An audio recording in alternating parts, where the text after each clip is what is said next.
Hello everyone from Chelsea Fan TV. My name is Alex. I'm here with Charlie. Charlie, mate, always a pleasure. You come to a lot of the games with me. And you know what? It's good vibes, man. We may not have won. We didn't lose. But I think we can take a lot of positives from today. Yeah, mate, first of all, it's good to be back. In terms of the performance itself, miles, just so much better than anything we saw last season. And, you know, it's the first time I've left the game in God knows how long and actually enjoyed watching us play football. It's been a long time since we said that. And I think, you know, this is one game, but I think this side is going to be enjoyable to watch.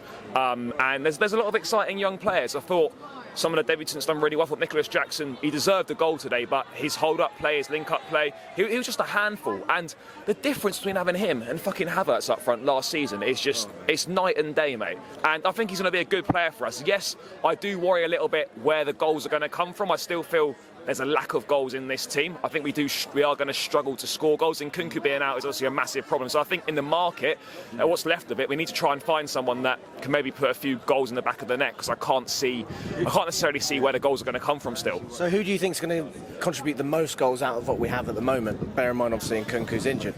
Mate, I haven't got much. I'll probably say Jackson, but I mean, Sterling needs to step up again. I thought, you know what, it's a big season for Sterling. It's on a number 7 on his back now. And, you know, he gets in good positions, but there's just no end product there. And for someone of his ability and what he's done in his career so far, yes, he got in good positions today. Yes, he wasn't terrible today, but he never doesn't beat a man, he doesn't take anyone on. His end product's poor, and he just runs into people. So we need to see more from him. Otherwise, he won't be in the team. I do think that he was positive, and I think that for people to say, you know, he's not beating his man, he has his own way of doing it, but he did get past some players, so we can't sit here and say he didn't take anyone on. No, it was more positive from him, but it's coming from a low bar from last season. And for someone who's the highest paid player at the club, we need to see more from him. That was a start today as a bare minimum, but we do need to see more from him. But do you know, I think we were surprised that we saw the back three from the off. I don't think anyone expected to see that. Disasi making his debut, and I thought he looked very decent. He's a big boy, isn't he? He's a big lad. Got his goal on his debut. He looked solid at the back alongside Silva and Colwell. Colwell, I thought, special mention to him on his proper Chelsea debut, that only one thing wrong for me, just got done a little bit one-on-one by Salah for the goal, but other than that, I thought he coped really well, and I think he's going to be a fantastic player for us. Obviously, Silva outstanding as he always is, and yeah, I think it was a positive performance. I think we dominated for 75% of that game. Obviously, we didn't create loads and loads of chances, but we were, from the minute we equalised with Disasi, we were the better team for the rest of the game. Yes, Liverpool had a couple of dangerous-ish half chances, but I thought we just dominated that game, and I think there's a lot of positive signs for going forwards for the rest of the season. Oh, absolutely. I think one of the most impressive things is how quickly Poch has managed to get the team to connect with the fans, because you can see it on the sideline, Poch waving his hands, up on his feet. Look, people don't want to say it. He's got the aura. He does have the aura. Graham Potter didn't have it.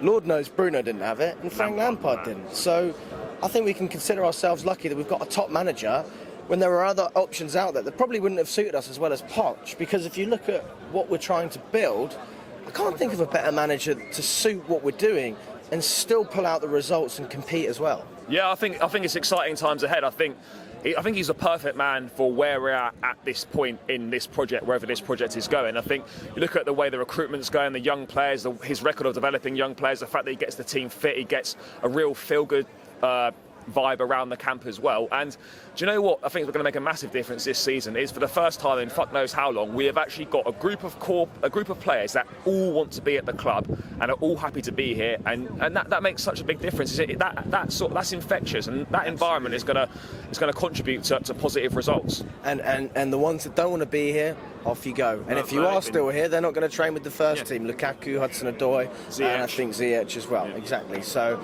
I mean, we get rid of those three. It's been one of our best windows in the club's history. Would you not agree? I would agree, but I would add to that we need to add Moises Caicedo and Romeo Lavia. If we get rid of Lukaku, Ziyech and Hudson-Odoi, and we add Lavia and Caicedo and maybe Elise from Palace, it is a 10 out of 10 window. I don't think there's ever been a transfer window with the volume of players leaving and the volume of players coming in and the quality that's coming in, like we could potentially be doing this summer. But yeah, back to the pitch. You know, I just want to say, Conor Gallagher gets a lot of stick from Chelsea fans. I actually quite like him. He serves a purpose. I'm not saying he should be a regular starter. he was superb today. He was everywhere. He was breaking up play. It was all over the pitch, and you can see why Pochettino likes Conor Gallagher and how Conor Gallagher's profile and attributes suit a Mauricio Pochettino team. But I just worry that when obviously Caicedo and Lavia, if both of them do come in, I can't see where Conor Gallagher is going to have many minutes to feature. So yeah, I think the club will look to sell him potentially if both those midfield players come in. But for what it's worth today, he was absolutely outstanding, and I really enjoyed his performance. And I think special mention to Enzo Fernandez as well, who again was superb. And yeah, I mean, just real positive vibes, really. And I think there's a lot to look forward to, but I do worry that there's not enough goals in the side, as I said before. Like, I just think we need to try and add. I think we need to try and add a goal scorer or someone attacking midfield player that might be able to add some goals. I think Nkunku's going to be a massive miss to this side for the rest of this year. I do worry where the goals are. I think both sides were there for the taking today. We could have definitely beaten Liverpool, and Liverpool maybe could have slightly taken one off us towards the end. But overall, I think a positive day. We haven't lost, and we come away from a game feeling positive and looking forward to the remaining to the next game for the first time in a long time. So I'm pleased with what Poch has done in such a short space of time. They look fit, the patterns of play look good. There was some really nice one-touch passing, some great triangles being played, and that sort. I know that sounds basic, but we haven't seen that for so long. So I think his impact in such a short space of time cannot be underestimated. No, absolutely, and I think you've hit the nail on the head there. I mean, just going back to team selections and obviously the players that we're picking and the roles. Do you think that Poch is going to be toying with the selection like we did last season? Obviously not to that extreme. Or do you think he's going to be very rigid and try not to change too much so that he can build that base for the team? I think it's interesting because I think there's two options really for me. I mean, no one expected a back three today.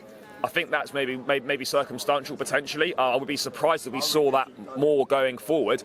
But I think until we bring an attacking midfield player in, we may well actually see us use that back three, or we'll go with a 4-3-3 and have two wingers with Jackson up top on his own to compensate for the lack of a proper number 10. But I think it's great that we're going to have different tactical options there. We looked comfortable in a back three today. We've obviously played it a lot in the past.